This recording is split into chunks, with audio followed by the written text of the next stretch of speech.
وخصوصا مؤلف في هذا الكتاب Syekh Salim Indonesia. Lahumul Fatihah. Bismillahirrahmanirrahim. Alhamdulillahirabbil alamin. Arrahmanir rahim. Maliki yaumiddin. Iyyaka na'budu wa iyyaka nasta'in. Ihdinas siratal mustaqim. Siratal ladzina an'amta 'alaihim ghairil maghdubi 'alaihim waladdallin.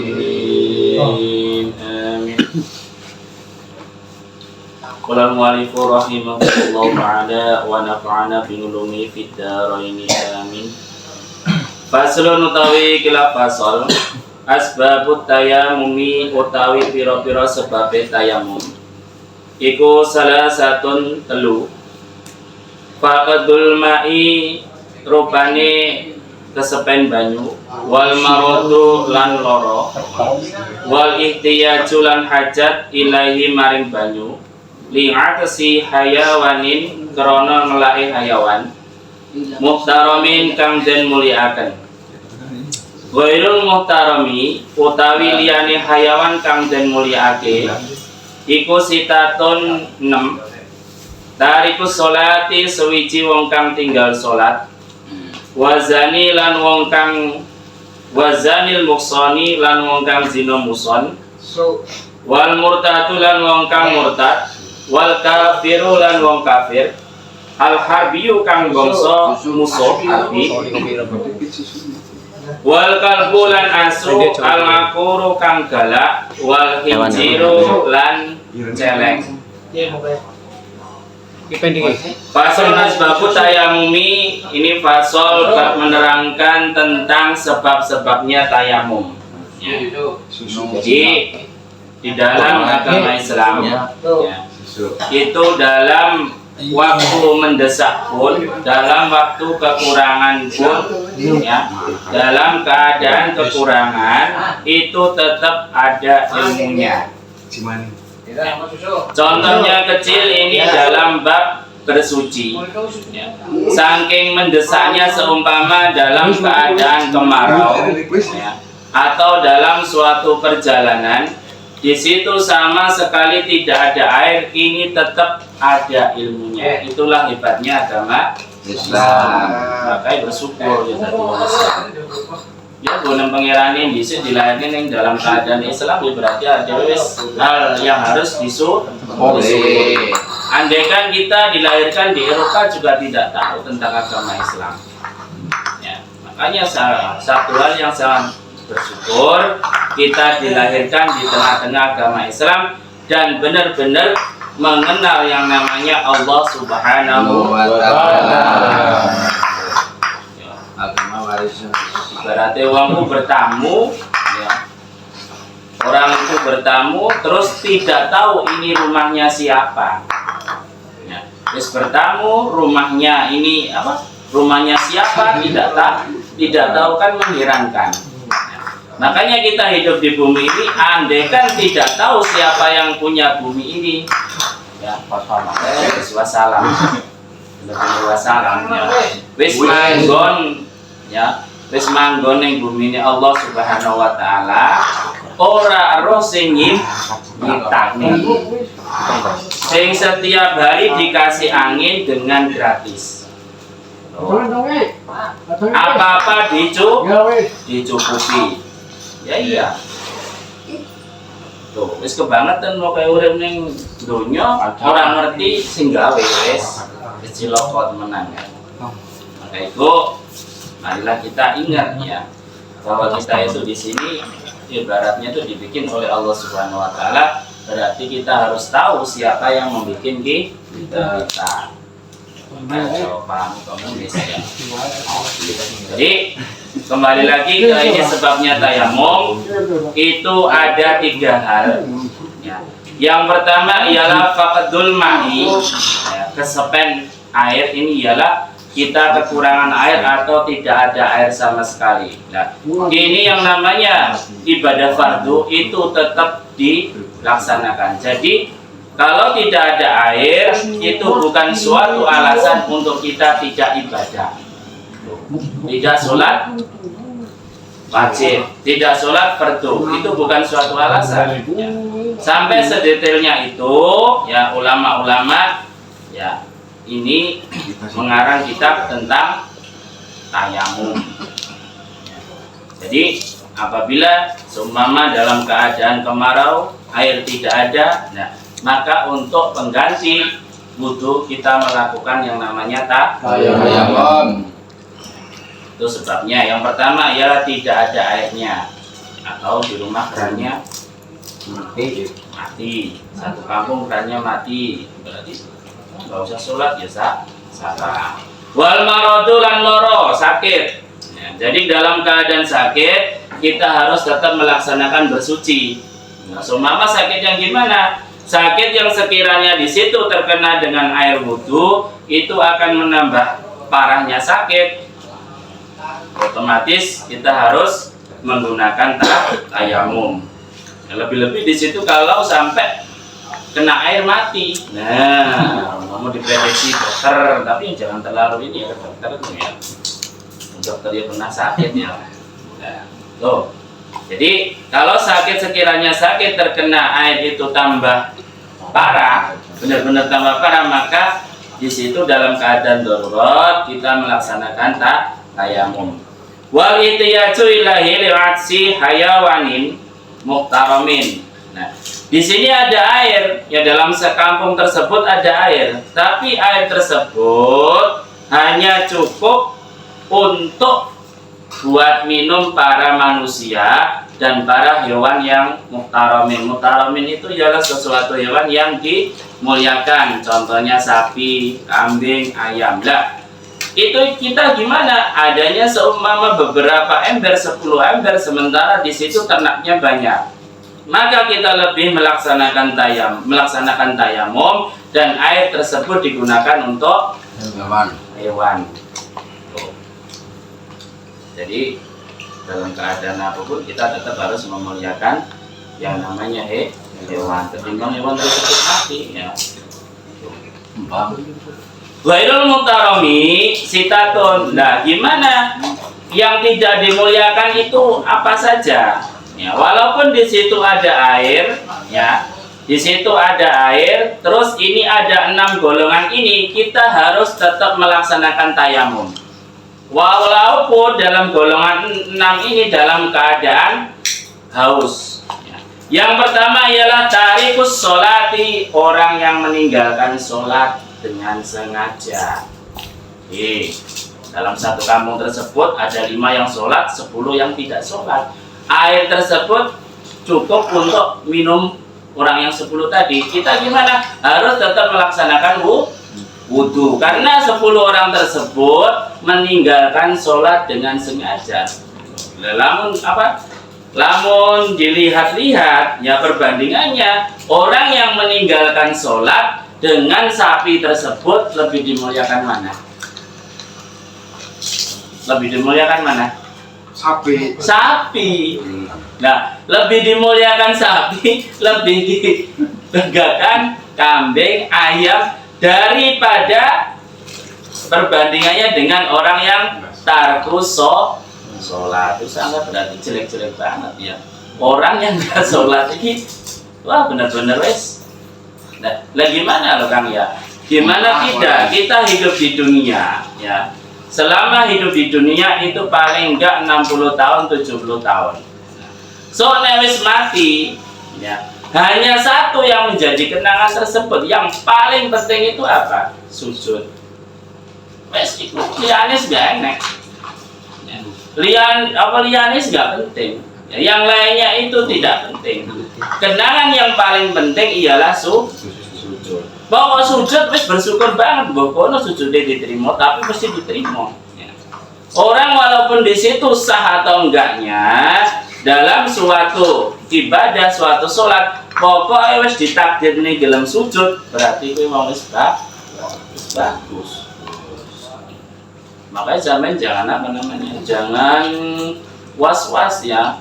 sholatku ditompong enggak ini. Wes enggak usah was-was, pokoknya dalam setiap kalian sholat, kalian bersyukur bahwa saya hari ini bisa sujud kepada Allah Subhanahu wa taala. Lah sing bolong-bolong gimana? Apa ya wis kayaknya sing bolong-bolong. Tempel semen. Ya.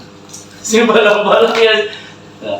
Ya enggak apa-apa ya. Yang penting kita tetap sujud kepada Allah. Ya karena kalau sudah tingkatan yang agak ini ya, setan itu bukan kok apa namanya?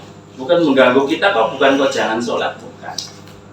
Ya, kita diingat-ingat dengan kesalahan kita. Makanya jangan terlalu apa namanya? Terlalu mengingat dosa-dosa kita. Jangan terlaluan. Karena apa? Karena kalau ingat dosa-dosa kita, kita akan melangkah ke suatu kebaikan, itu pasti akan ragu. Contohnya ada dalam majelis, di sana orang yang biasanya mabuk, wah aku nggak pantas lah, ya aku biasanya mabuk, biasanya judi, Arab sholat ora pantas, Arab ngencet ora pantas lah. Itulah sesuatu, bukan tawadu itu sesuatu penggodanya setan. Ya seumpama saya ilmu ini kan cilik, ya terus aja ngajari maning lah, ora pantas, ilmu ini masih cetek, ya jadi kan nggak ngaji. Oh, contoh kecilnya seperti itu. Makanya kalau kalian bisanya apa, ini kalian munculkan. Semua bisanya bab wudu, ya terangkan ke anak-anak ya, bab wudu. Kalau yang punya murid terangkan ke murid-muridnya bab wudu. Karena apa? Sesuatu kayak gitu kalau tidak diterangkan, kalau kita merasa tidak bisa, sudah ilmu akan berhenti. Hanya dari itu, apa yang kita bisa ya sudah. Itu loh kayak tulisannya ini dokter kok, dokter gigi. Orang bisa tahu bahwa itu ahli gigi kan disiarkan. Ya Kanjeng Nabi sendiri juga begitu, ya, memaklumatkan dirinya sebagai Nabi juga. Ya, kalau Kanjeng Nabi dulunya diam-diam saja, saya bukan Nabi, wah, ya, bahaya. Makanya sekecil apapun yang kita bisa, selagi di situ benar sesuai dengan syariat dan aturan, kita terangkan ke orang lain, tapi jangan sampai merasa bisa. Tuh.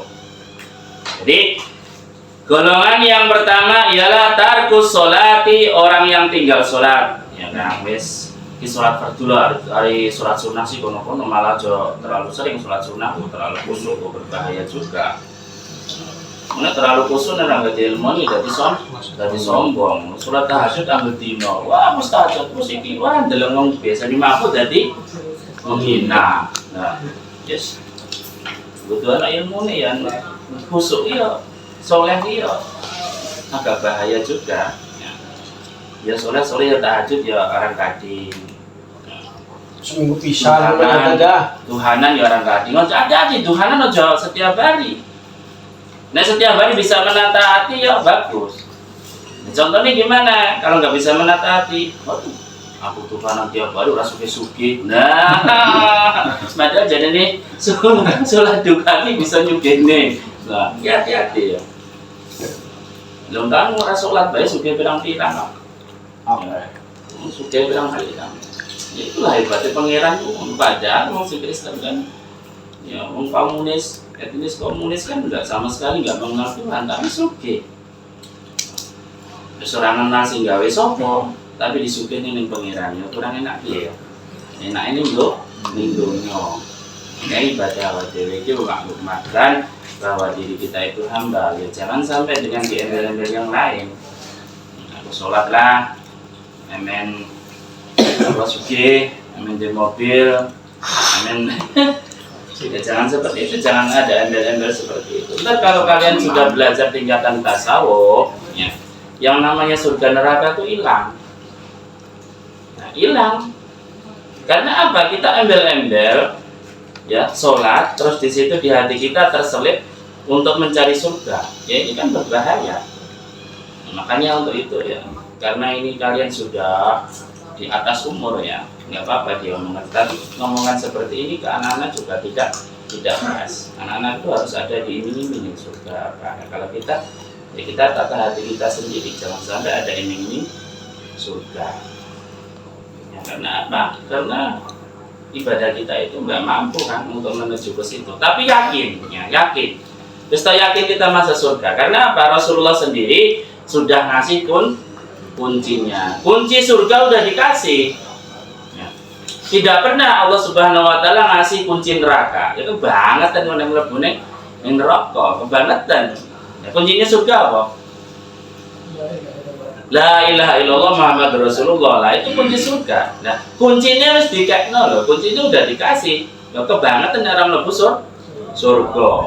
Sementara itu Rasulullah sendiri tidak dikasih kunci masuk neraka. Ya, kurang enak piye jenenge? Ya, enak wong Islam. Wis pokoke kuncinya kudu dipegang ning atine, wis jangan sampai ya, jangan sampai terlepas. Kalau sudah terlepas sudah kita berarti termasuk orang yang tidak iman kepada Allah. Ya, siap-siap neraka. Yang kedua, wazanil musoni, ya, zina muson. Zina muson itu apa? Zina muson itulah orang yang berzina. Di situ orang yang sudah sama-sama mempunyai istri atau suami. Ya, ini melakukan hubungan badan. Nah, maka hal tersebut, ya, kalau ada air ya tetap aja kita melaksanakan wudu, karena sangat kalau di zaman dahulu ini diranjam ya, diranjam sampai mati, bukan dicambuk lagi. Nah, ini ciri-cirinya orang itu diketahuan zina itu harus ada 2 saksi. Ya. 2 saksi pun seumpama di situ di kamar, ya, terus orang tersebut cuman buka baju doang, ini belum bisa menjadi saksi. Jadi itu harus tahu masuknya apa 2 kemaluan, itu harus tahu. Nah, namanya zina tuh itu. Nah, cuman kalau apa sini berarti kumpul-kumpul baik terus nggak pakai baju tapi tidak melakukan, tidak ada yang tahu, itu tidak bisa dikatakan zina. Jadi itu pun harus ada 2 saksi. Saksi itu paling 2. Yang selanjutnya ialah wal murtadu lan murtad. Murtad itu ialah orang yang keluar dari Islam. Itu otomatis ya. Wal kafiru lan wong kafir, wal kafiru al karbiyu, berarti kafir karbi. Kafir di dalam agama Islam itu dibagi menjadi 2, kafir dhimmi dan kafir karbi. Kafir dhimmi ialah kafir yang di situ tidak pernah menghalangi perkembangannya agama Islam. Jadi sesama kafir dan orang Islam itu hidupnya berdampingan dan di situ tidak saling mengganggu, itu namanya kafir dhimmi. Nah, kalau kafir karbi di sini ialah kafir yang memusuhi orang Islam, dan di sini zaman Rasulullah SAW ini wajib diperangi. Wajib diperangi. Kafir dhimmi enggak.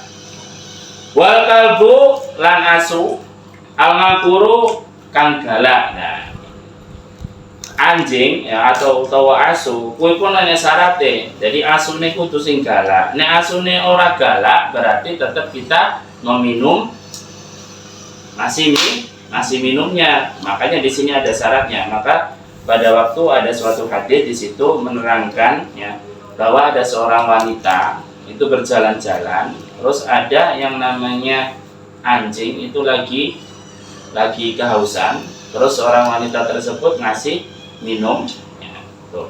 Maka dengan sebab sekecil itu dosa selama hidupnya oleh Allah Subhanahu Wa Taala diampuni.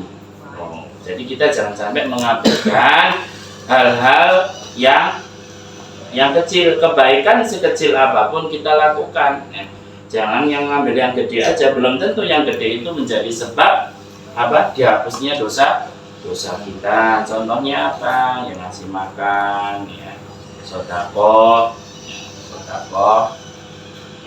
Wal hinjiru lan babi, ya, karena babi itu sudah benar-benar diterangkan ya oleh Allah Subhanahu Wa Taala yang sudah diterangkan di dalam Al-Quran. Ya, itulah beberapa sebab tayamum yang kita harus perhatikan. Jadi kita harus sangat bersyukur ya sebagai orang Islam, karena dalam keadaan apapun, dalam hal kecil apapun itu tetap ya ada sari amalnya ya.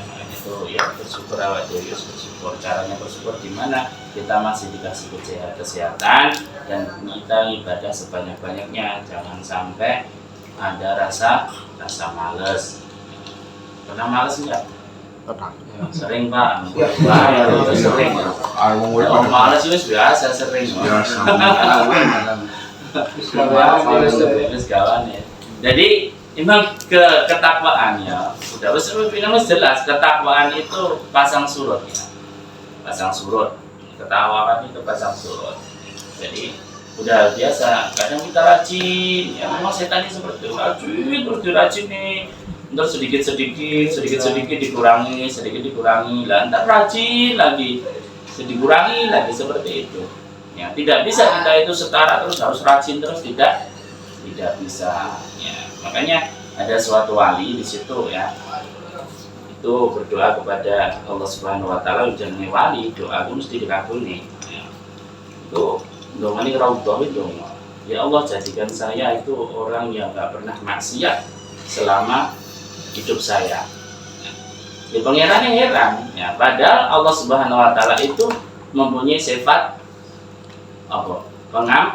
Pengampun, sifat ghafur. Lah kalau kamu tidak saya bikin dosa, sifat ghafur saya nganggur. Ya nganggur ya, padahal Allah itu mempunyai sifat ghafur. Nah, dewe kakean dosa sifat ghafur pangeran, tapi terus baik. Oke, walaupun ibadah kita itu tidak menyebabkan kita masuk surga ya, karena yang menyebabkan masuk surga itu hanya ridhonya Allah Subhanahu Wa Taala, kita tetap aja terus berdoa ya. ibadah terus sekuat kita. Berangkat di tahlil ya, rasa-rasanya bukan rasa nih kan. Dalam dipikir-pikir percaya enak keluar di rumah ya toh.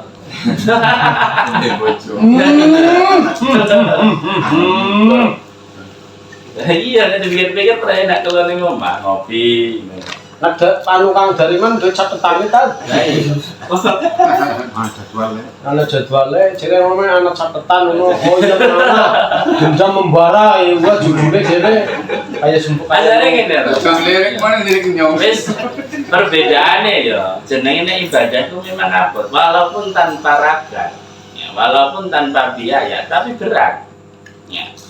Contohnya ngetupuk nyampe jam 2, nyampe jam 3 lho kuat. Tapi ini di dalam ibadah itu ya sulit. Nah, itu pun yang ngobrol ngetupuk itu pun masih bagus. Ya, bagusnya apa? Bagusnya dia dengan ngobrol sampai segitu sampai malam, dia sudah meninggalkan sesuatu kemaksiatan. Tarkul maksiat. Karena apa? Di luar sana sudah banyak yang melakukan kesenangan dengan biaya besar, itu pun kemaksiatan. Wong kangge seneng bae.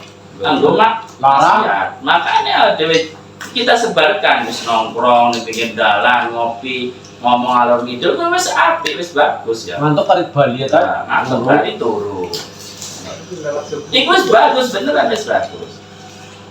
Wis bagus. Jadi pandangan ulama itu banyak. Bukan ke orang ulama itu disayang Allah karena tahajudnya setiap malam, bukan. Ya, bukan seperti itu. Ya banyak karena hatinya tuh gandeng dengan Allah Subhanahu Wa Taala. Dengan tidak ibadah juga banyak ibadah, cuman fardunya aja semua ibadah sholat 5 waktu saja, ya sudah cukup. Ya, tuh. Yang penting sesuatu hal yang di situ sudah dinas oleh Allah Subhanahu Wa Taala, kita tidak boleh meninggalkannya. Ya, kalau sunnah sih kita tidak tahu mana yang diterima oleh Allah Subhanahu Wa Taala, itu kita tidak tahu.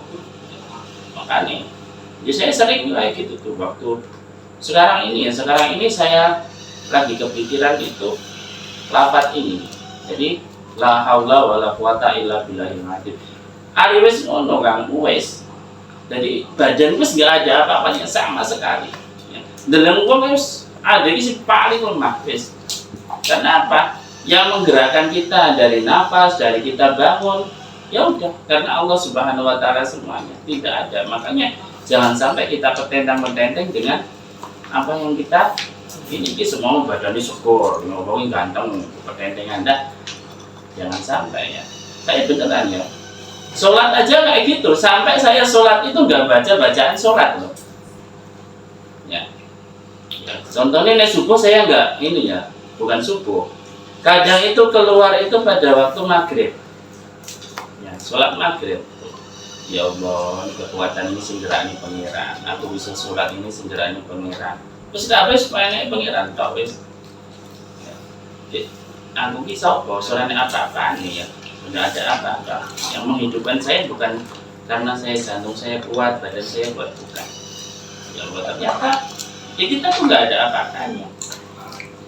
Karena nggak kekuatannya pangeran, kekuatannya siapa mana? Nah kalau kita merasa kekuatan diri kita sendiri, berarti kita termasuk sombong.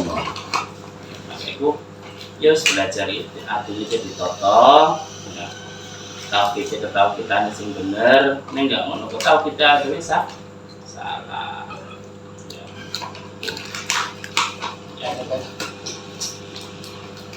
So, monggo ini ditakok nih.